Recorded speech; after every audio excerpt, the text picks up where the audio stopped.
Ito ang GMA Regional TV News.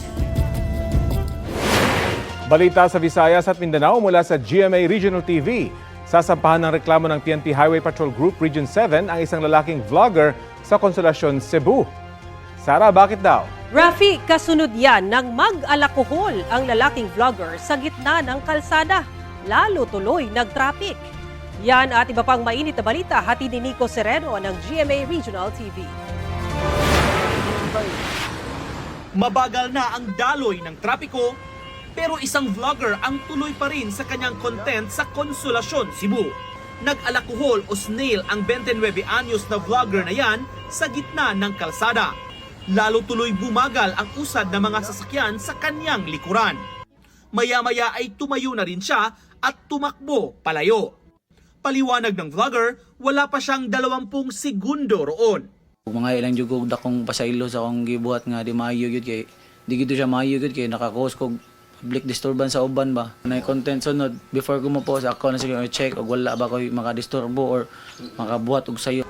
Kahit humingi ng paumanhin, desidido pa rin ang PNP Highway Patrol Group Region 7 na sampahan ng reklamo ang lalaki. Bukod daw na nakaabala siya sa tao, delikado rin daw ang kanyang ginawa. Wala pang pahayag ang Consolacion LGU pero ipinatatawag na sa opisina ng alkalde ang vlogger para magpaliwanag. Nakatusok pa sa kaliwang bahagi ng katawan ng asong si Laila ang isang improvised na pana nang umuwi ito sa bahay ng kanyang amo sa Zaraga, Iloilo.